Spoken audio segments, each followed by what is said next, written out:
For the nitrile groups, how to name these nitrile groups? So we have 3 carbon atoms excluding the nitrile, but when we name them, we have to include this also in a carbon chain, and this is our first carbon always. So there are 4 carbon, that's why it is but. They have a single bond N, but this time we write full ANE because it is not starting with a vowel. The functional group suffix is not starting with a vowel, and then for C triple bonded with N, we call that as nitrile. But it also may contain another group, but we always give priority to nitrile. As we discussed, first is carboxylic acid, then its derivatives, then nitrile groups are there. When we select the longest carbon chain in this example, 1, 2, 3 or 1, 2, 3. So both ways we have 3 carbon atoms. Second position we have OH group, and second position we have hydroxy. So 2 are there. So whenever 2 branches are there, then you always name the branches according to their alphabetical order. So hydroxy is first. It's not about position. It can be the one which is coming afterwards may have a closer position to the functional group, but when we name the branches, it is always according to alphabetical order. So it is 2 hydroxy, 2 methyl, because second position we have hydroxy and second position we have methyl. Prop because of 3 carbon atoms, ANE because of single bond throughout the between the carbon atoms, and nitrile due to this function group carbon triple bonded with N. Then carboxylic acid derivatives such as, like example, esters. Esters are formed when carboxylic acid react with alcohol. So the part which is attached with oxygen is considered as a branch, and it is always coming from alcohol. And the part which is attached with the main carbon C double bonded with O is considered as a chain. So 1 carbon in the branch, that's why it is methyl. 3 carbon in the chain, prop, single bond N, and due to the functional group, it is OH. So it is methyl propanoate.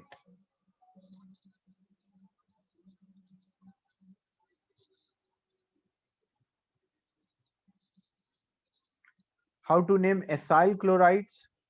Because acyl chloride means C double bonded with O, and Cl is acyl chloride, and the name should have oil chloride. So 2 carbon eth, single bond N, and because functional group, the suffix of the functional group is starting with a vowel, so we remove E, and that's why it is oil chloride. But if there are branches, like when we select the carbon chain, this is the chlorine, so 1, 2, and 3 carbon. So this is a branch. Second position, we have a branch, that's why 2 methyl. Prop because of 3 carbon and single bond and oil chloride. So 2 methyl propanoyl chloride. Now C double bonded with O and Cl, C double bonded with O and Cl, and between them 3 carbon atoms are there because CH3 and CH2 in a bracket 3. So you have to include all of them. So pent because of 5. Why pent? Because 1, 2, 3, 4, and then 5. A and E. Why A and E? Because when we say di or tri or tetra, we write the full A and E. We do not remove E from AN. So it is pentane, dioil, and chloride because of this functional group. When there is amide, amide means C double bonded with O and N.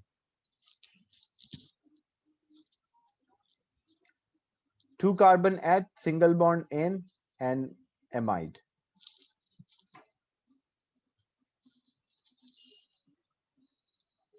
But if more carbon chains are attached, like hydrogen are replaced by more alkyl groups, carbon chains, then these carbon chains are considered as a branch. But how you mention these carbon chains, you will use the term N. Like what N represent, this N represent that this is an alkyl group attached directly to nitrogen.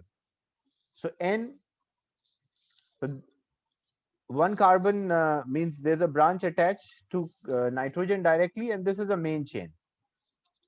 So N, because one carbon in the branch, so it is methyl, and three carbon in the main chain, so prop and amide. Now, as you can see, there are two carbon chains are attached to nitrogen, and identical are there. So NN, because first branch is also attached to nitrogen, second is also, so NN.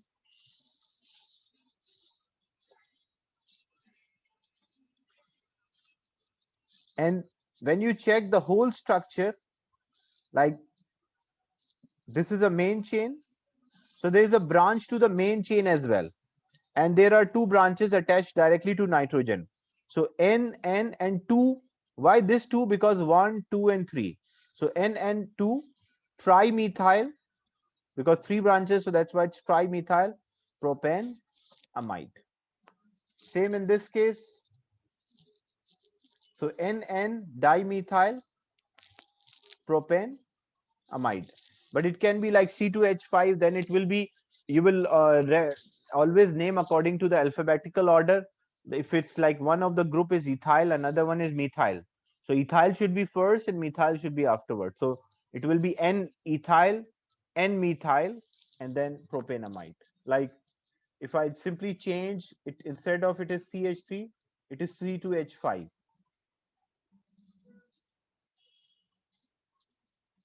Now what happened? The name will change.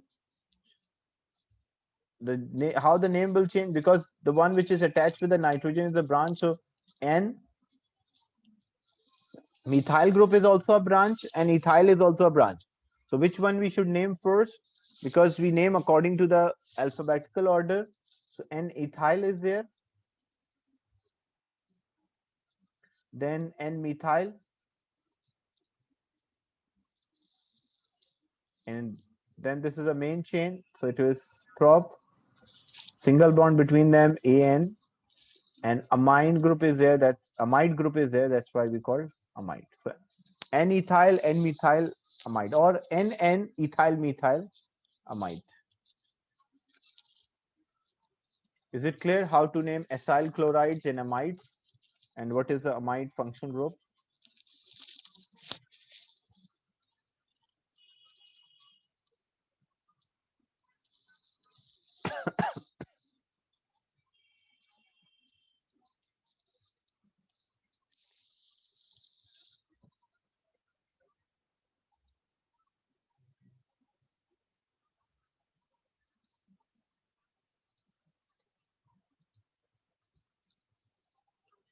Then isomerism, when compound have same molecular formula but they have different structures, we call them as isomers. It can be a structural isomerism, it can be chain isomerism. Like structural isomerism is divided into chain isomerism, position, and functional group. And then stereoisomerism is geometrical or optical. So when compound have same molecular formula but different structure, we call that a structure isomerism, and it can be chain. So in chain isomerism, what happens? They have same molecular formula but different carbon skeleton, like arrangement of the carbon is different. You can see 5 carbon in a straight chain, 4 in a straight, 1 is a branch, 3 in a straight, and 2 of them are branch. So all have the same molecular formula, but they all have different names. 5 carbon, that's why it is pentane. Second position, we have a branch to 2-methyl butane. Second position, we have 2 branches, so 2,2-dimethyl propane. Position isomerism means when the position of the functional group is different. Like example, bromine is attached with the first carbon,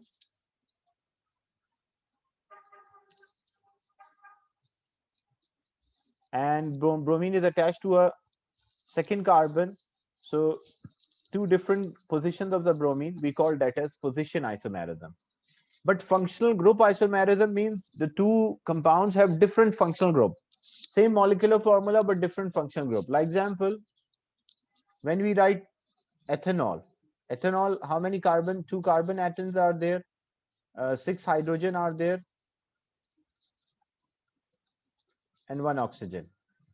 Another compound which is called ether, it is called, this is methoxy methane. Ethers, about the ethers, you're not studying anything, but this is another organic compound, functional group when oxygen is linking the carbon chain, that's called ether. So it is, the name of this compound is methoxymethane. But you can see here, when I count the number of the carbon atoms, C2H6O and C2H6O. So what we call, when two compounds have the same molecular formula but different functional group, we call that as functional group isomerism. Same way, like example, cyclohexane. When we write cyclohexane, it is C6NH12. When we write the formula for hexene, C6H12. So both have the same molecular formula but totally different functional group. One is having all throughout the chain carbon-carbon single bond, where other one is having carbon-carbon double bond. So we call this as functional group isomerism.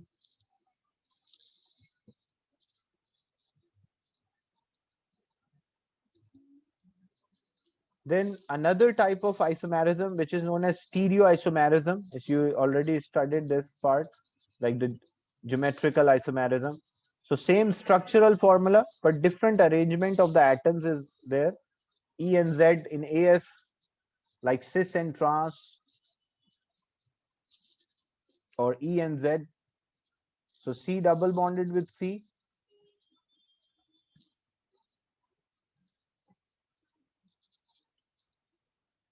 If the two functional groups are attached, the heavy groups basically attached to the same side of the carbon, and this arises only due to the presence of carbon-carbon double bond. How it arises? There's geometrical isomerism. Basically, carbon can form four bonds, and how the formation of a bond can occur? Two of the bond it can form in the same plane. One of the bond is into the plane, and one of the bond is out of the plane. But what happens if the carbon-carbon double bond occur, like these two are used to form a bond with another carbon? So now only possibility is left that either a molecule be in or out, and same thing for other one, the molecule will be in or out. So when we check the heavy groups, if the heavy groups are on the same side, then we call that as cis,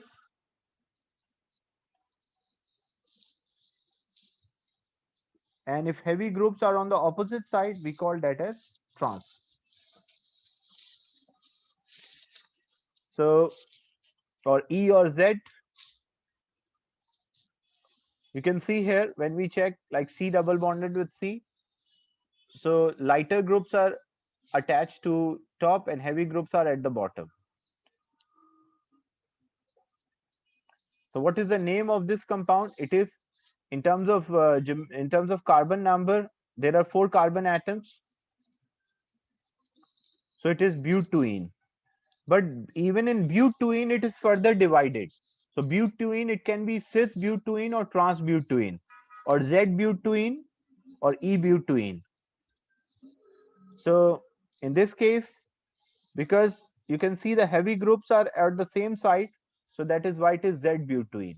And if we change the position, this is also butene, no difference in the name. But heavy group, one side it stop, another side other separate arrangement out of the page. So it is E butene, or it will be trans butene. And we always give a priority to a group which is having greater mass. But if identical groups are attached, like example, if it was having like hydrogen, then it will not have any geometrical isomer. It will be same as normal, like it is propene. This is not, this cannot, because we cannot, here we can check like this one is heavy, but for other carbon we cannot say which one is heavy or lighter, because both are hydrogen, so it does not have geometrical isomer. So same thing for but1-ene, there is no geometrical isomer. For but2-ene, it shows En Z isomerism. Is it clear, this geometrical isomer?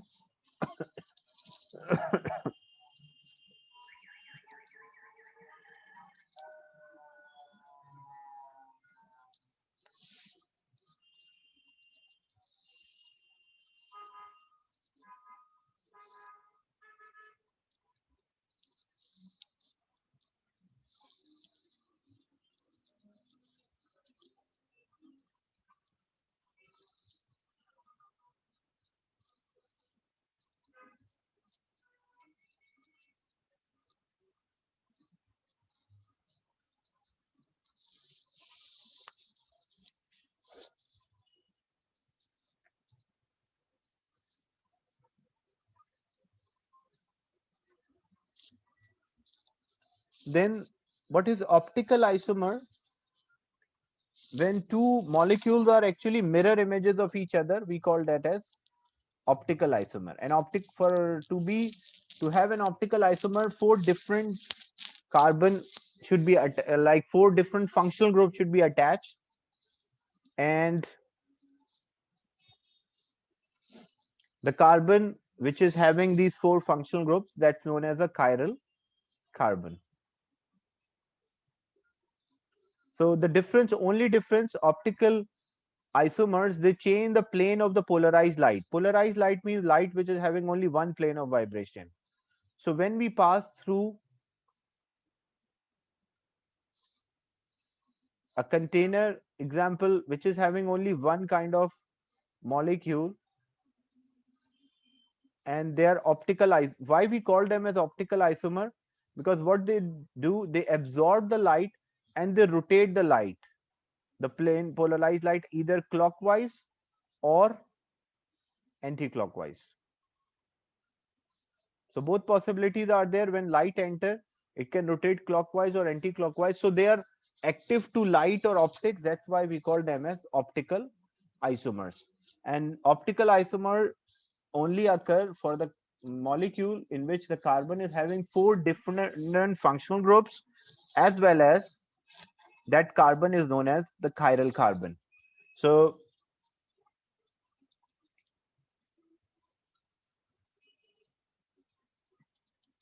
the simple way to understand is optical isomer, like example, so this is a carbon which is having bonded with W, X, Y, and Z. So if I place a mirror in front of this, so what I will see, a mirror image of this molecule. So this will be C, the Z will be here, Y, X, and W. So these two are the optical isomers of each other. The optical isomers cannot overlap on each other. Like if I move this and try to overlap, I cannot overlap. So for a compound to have an optical isomer, the carbon should have four different functional groups. So example, you can see, say you have butane 2-ol.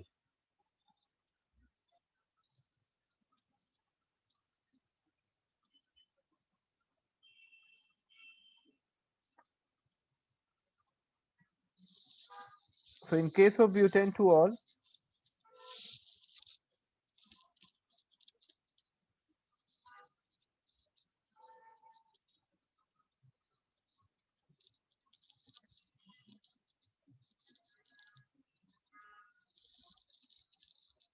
now how to draw an optical isomer for butane 2-ol? First thing, you have to identify the chiral carbon. So how you identify chiral carbon?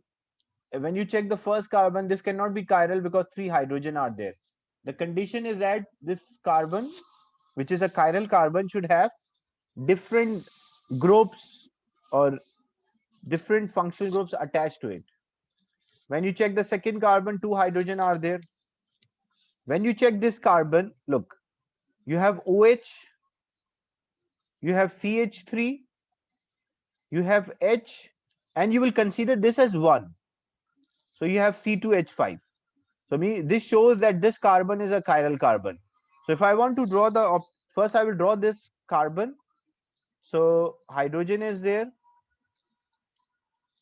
CH3, OH, and C2H5. Now if I want to draw an optical isomer,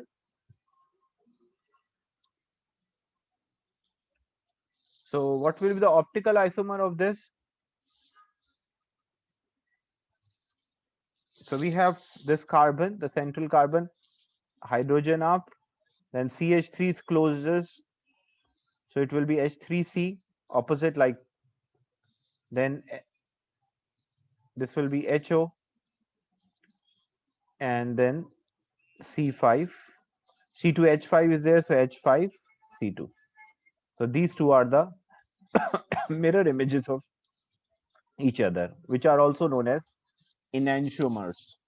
Is it clear how to draw the optical isomer? So first thing is you have to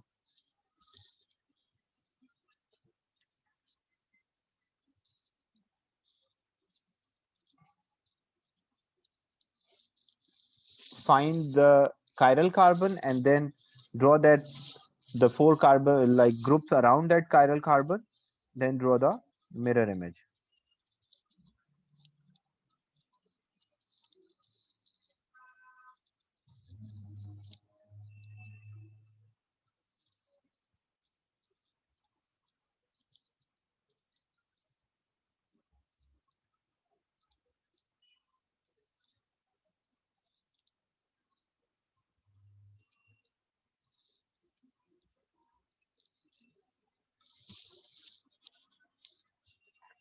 Is it clear?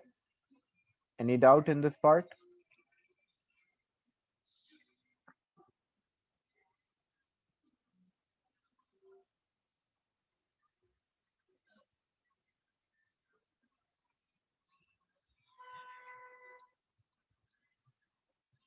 And if we have sometime when we have the racemic mixture, means we have the both isomers in the same ratio, like if we have 5 molecules of the isomer which try to rotate the light polarized light clockwise, and 5 molecule for uh, in the mixture which try to rotate the light clockwise. If we have the same ratio, we call that as a racemate or a racemic mixture. And racemic mixtures does not rotate the polarized light. Why? Because they, like, the two isomers cancel out each other, so there is no effect to the polarized light if there is a racemic mixture. If one is more than the other, yes, if it's clockwise, the one isomer which try to rotate light clockwise is more, then it will rotate clockwise. If anti-clockwise more, it will rotate anti-clockwise. Any doubt till this point?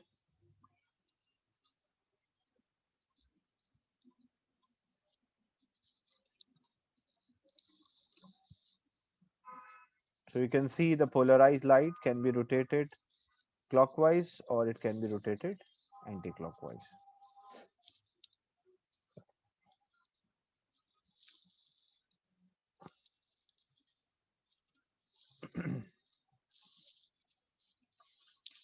So next class we'll discuss the organic chemistry reactions of these aldehydes, ketones, and the separation techniques.